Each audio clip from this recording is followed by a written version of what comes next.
বন্ধুরা, আজকে একটা নতুন গল্প নিয়ে আসলাম তোমাদের মাঝে। এটা সত্য এবং বাস্তব জীবনের ঘটনা। শেষ পর্যন্ত শোনার অনুরোধ রইল। শুনলে তোমার মধু চলে আসবে। দেরি না করে চলো শুরু করা যাক। জয়ন্তীর মা সোফার কাছে এসে আমার পাশে বসল এবং বসে আস্তে আস্তে আমার কাছে আসার চেষ্টা করল। আমাকে এমনভাবে আবদ্ধ করার চেষ্টা করছে যাতে আমি কোনোভাবেই নড়তে পারছিলাম না। তারপর আমি বললাম, আন্টি, আপনি আমার সাথে এমন করছেন কেন? সত্যি করে বলেন তো, আপনি আমার কাছে কি চান? জয়ন্তীর মা তখন চুপ করে রইল আর আমার সাথে খুব বাজে আচরণ করার প্রয়াস দেখাল। আমি তখন জয়ন্তীর মাকে অনেক অনুরোধ করলাম যে, আন্টি, এইসব কাজ করা ভালো না, অনেক পাপ হবে।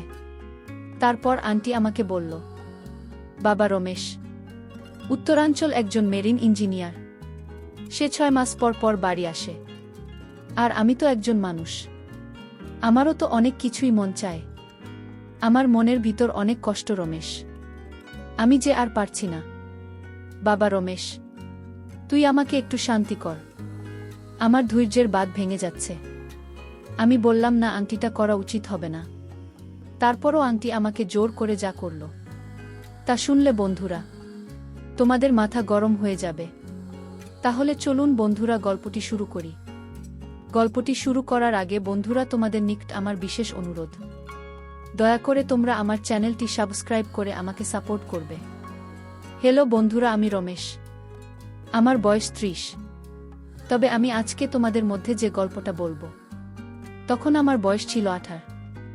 সবেমাত্র ইন্টারমিডিয়েট পরীক্ষা দিয়েছি। পরীক্ষা দেওয়ার পর কি করব বুঝতে পারছিলাম না। ভাবতে ভাবতে আমার এক বন্ধুর নাম সুজন, সে আমার কাছে আসলো। সে আমার কাছে এসে আমাকে দেখে তার মনে হলো আমি খুব চিন্তিত। তারপর আমাকে জিজ্ঞেস করল, কি রে রমেশ, কি হয়েছে তোর? কি নিয়ে এত চিন্তা করছিস? আমি বললাম, না রে বন্ধু, অন্য কোনো কিছু নিয়ে চিন্তা করছি না। ভাবছি ইন্টারমিডিয়েট পরীক্ষা দিয়ে দিচ্ছি, এখন কি করব? তারপর আমার বন্ধু সুজন বলল, শুন রমেশ, এই মুহূর্তে তোর যেহেতু কোনো কাজ নেই, তাহলে এক কাজ কর। আমার একটা চাচাতো বোন আছে, তুই তাকে কিছুদিন সময় দে, একটু ভালো করে পড়া। আর আমার চাচি ও একজন হোম টিচার খুঁজছেন। বন্ধু সুজনের প্রস্তাবটা চিন্তা করে দেখলাম খারাপ না। যদি তাকে পড়াই তাহলে আমার 2টা উপকার হবে। এক হচ্ছে আমার সময় কাটবে, 2 হচ্ছে কিছু টাকাও পাব, যা দিয়ে আমার হাত খরচ চলবে। তাই বন্ধু সুজনের প্রস্তাবে রাজি হয়ে গেলাম। প্রথম দিন সুজনই নিয়ে গেল ওর চাচার বাসায় আমাকে। গুলশানে জঙ্গিদের বাসা, সুন্দর 4 তলা বাড়ি। ওরা বেশ বনেদি বড়লোক, দেখলেই বোঝা যায়। গেটের সামনে বেশ বড় একটা জামরুল গাছ। ঢাকা শহরে জামরুল গাছ সচরাচর দেখা যায় না। গেটে দারোয়ান ছিল। সুজনকে দেখে দরজা খুলে দিল। তারপর নিজেই এগিয়ে গিয়ে 1 তলায় কলিং বেল টিপে দিল। ছোট্ট একটা কাজের মেয়ে দরজা খুলে দিল। আমরা ভিতরে গিয়ে বসলাম। সুন্দর করে সাজানো ড্রয়িং রুম। যে গুছিয়েছে বোঝাই যায় তার রুচি সত্যিই সুন্দর। দেশ বিদেশের নানা রকম ভাস্কর্য, শতপিস আর পেন্টিং, অনেকগুলো প্লেনের মডেল। আমরা বসার একটু পরেই জয়ন্তী হাজির। সুজকে দেখে জয়ন্তী বলল, ভাইয়া কেমন আছো? এতদিন পরে আসলাম। সুযোগ ঘাড় নেড়ে বলল, ভালো আছি, তুই কেমন আছিস? এই দেখ তো, নতুন স্যার নিয়ে এসেছি, অনেক রাগী, তোকে একদম সোজা করে দেবে। জয়ন্তী বলল, ইনি বুঝি আমার নতুন টিচার? বলেই হাসি মারল। আমি বেশ ভ্যাবাচাকা খেয়ে গেলাম। এ কি বিপদ রে বাবা, এটা হাসির কি হলো? একটু পরে একজন মহিলা ঘরে ঢুকল। মহিলা ঘরে ঢুকতেই মনে হলো ঘরের আলো যেন বেড়ে গেছে। প্রচণ্ড সুন্দরী এক মহিলা, কথাবার্তা যেমন সুন্দর তেমনি স্মার্ট, একদম অন্যরকম ভাবে কথা বলে। কি মিষ্টি কণ্ঠস্বর। আমাকে পরিচয় করিয়ে দেন সুজন। ওর বন্ধু দেখেই আমাকে মহিলা অনেক প্রশ্ন করলেন। কোথায় পড়ি, কি করি, বাবা কি করেন, একদম ফুল প্রোফাইল আর কি। আমিও বেশ সুন্দর গুছিয়ে উত্তর দিলাম। উনি বেশিরভাগ সময় ইংলিশ মেশানো বাংলায় কথা বলছিলেন। বোঝা যায় হাইলি এডুকেটেড। তবে তখনও আমি একটা জিনিস জানতাম না, যেটা পরে জেনেছি। সবকিছু ঠিকঠাক হয়ে গেল। আমি সপ্তাহে 4 দিন পড়াব। ফ্রাইডে অফ আর দিনগুলো ফ্লেক্সিবল, যেদিন খুশি আসতে পারি। তবে সন্ধ্যা 7টার পরে আসলে ভালো হয়। জয়ন্তী খুব ফাঁকিবাজ, তবে অনেক ব্রিলিয়ান্ট। পড়ানো শুরু করার পরেই বুঝতে পারলাম জয়ন্তী টয়োটার এত ঘন ঘন চেঞ্জ হয় কেন। মেয়েটা একের পর এক প্রশ্ন করতে থাকে, তবে আমিও বেশ ধৈর্য ধরে প্রশ্নের উত্তর দিই।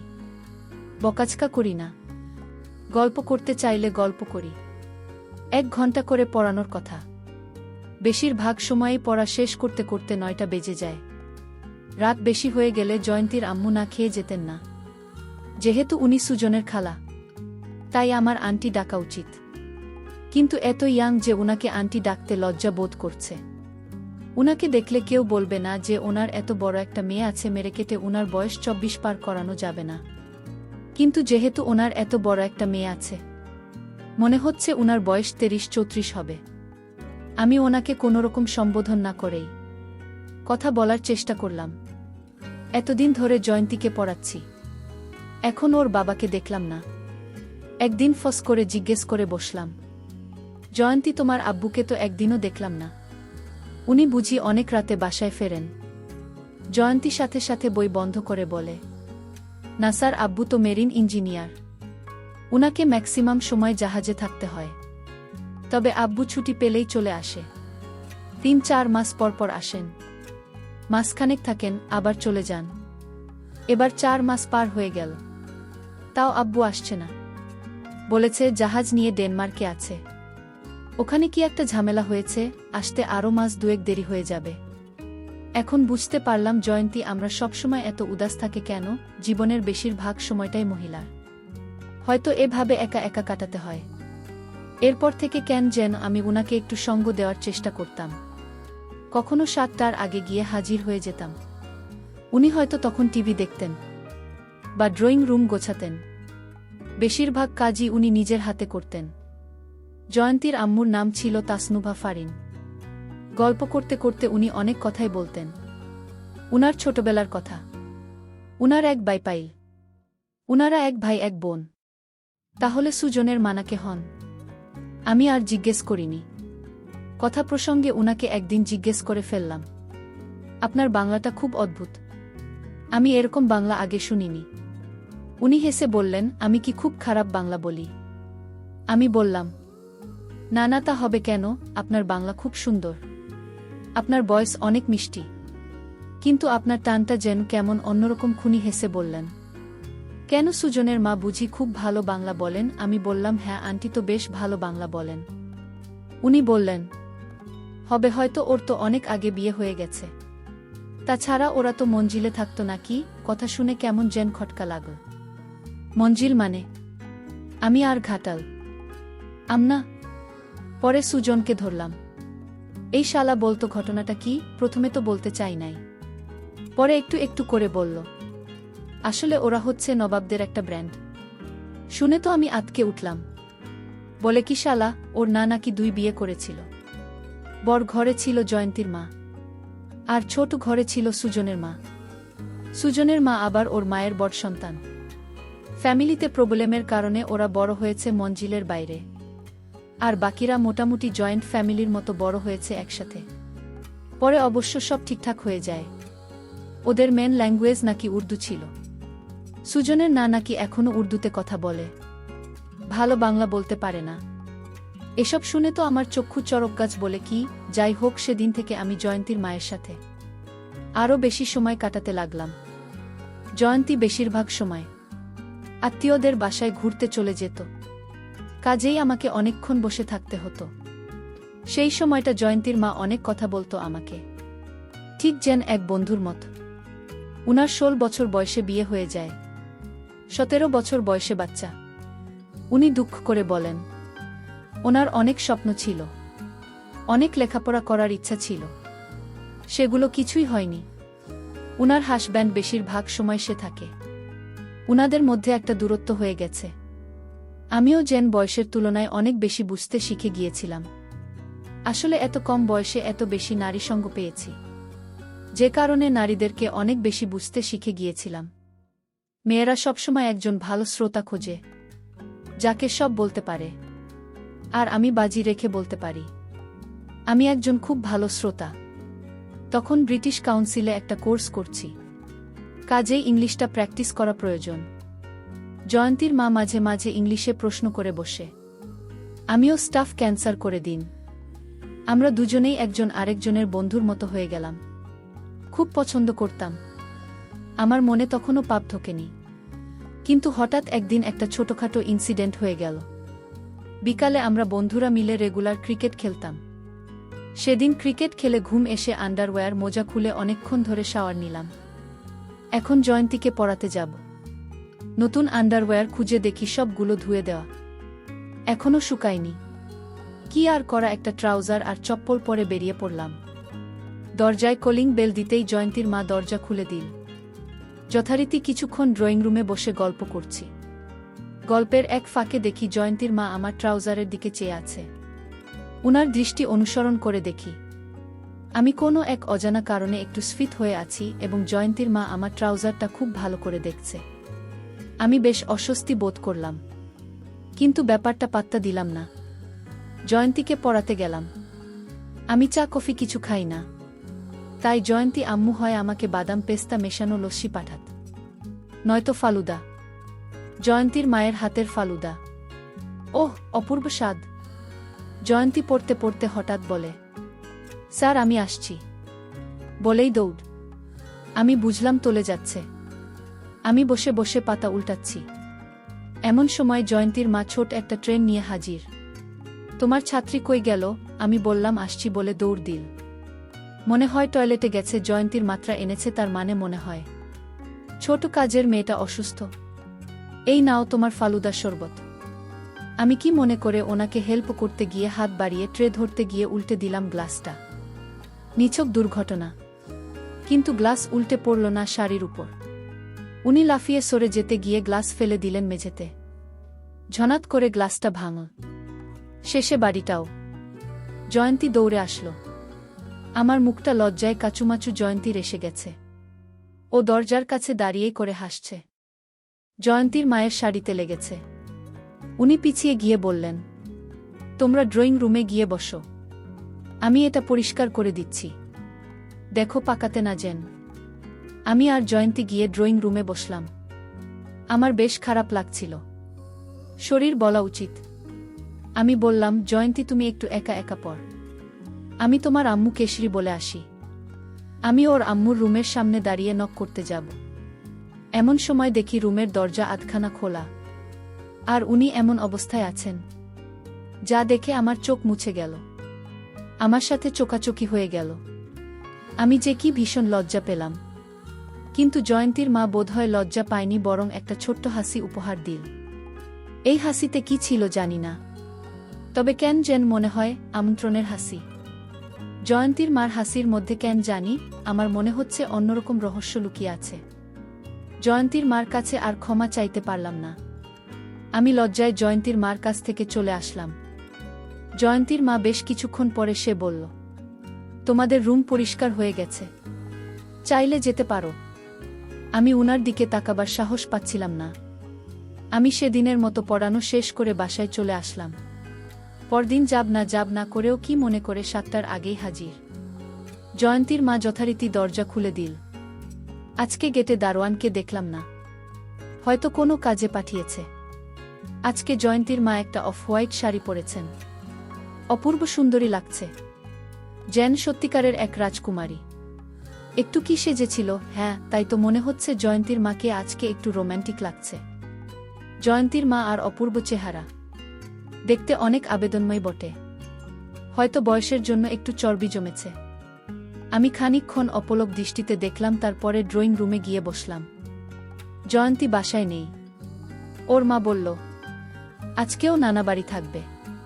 আমার বুক দূর দূর করে কাঁপছিল, তবু আমি সোফাতে বেশ স্বাভাবিক হয়ে বসার চেষ্টা করলাম।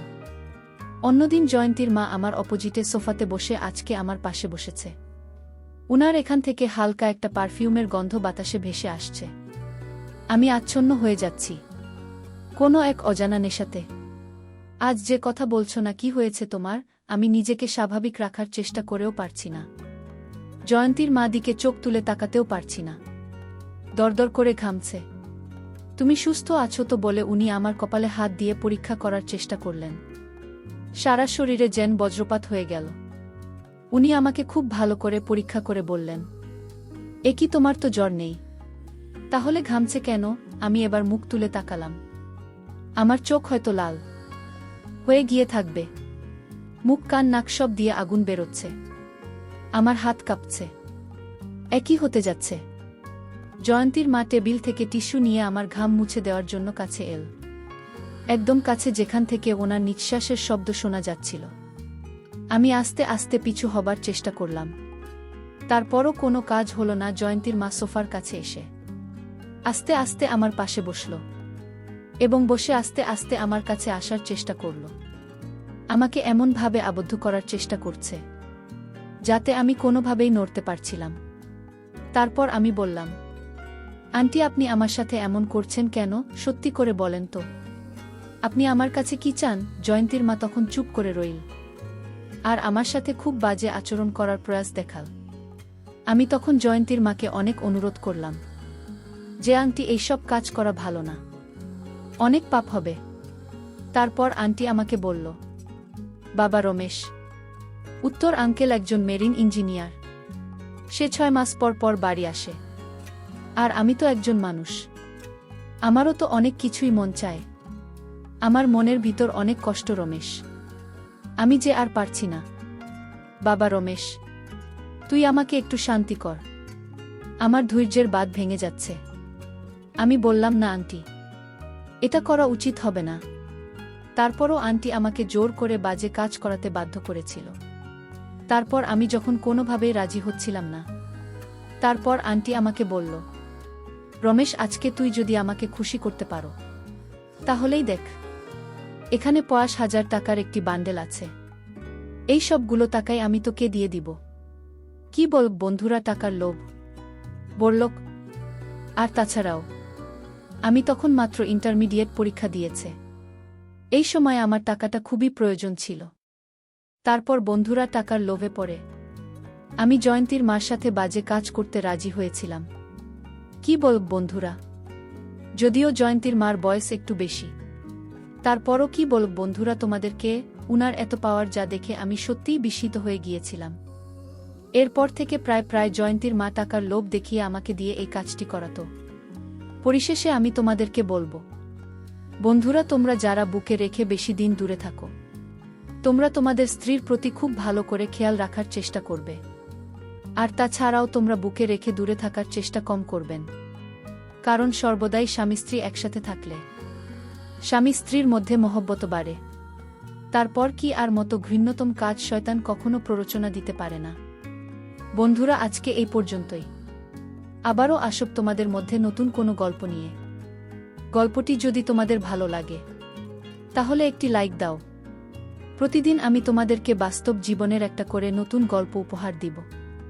তাই তোমাদেরকে অনুরোধ করে বলছি, তোমরা যদি এরকম ধরনের ইন্টারেস্টিং গল্প পেতে চাও তাহলে দয়া করে তোমরা আমার চ্যানেলটি সাবস্ক্রাইব করো। পরিশেষে তোমাদের সকলের সুস্বাস্থ্য কামনা করি। ভিডিওটি দেখার জন্য তোমাদের সকলকে অসংখ্য ধন্যবাদ।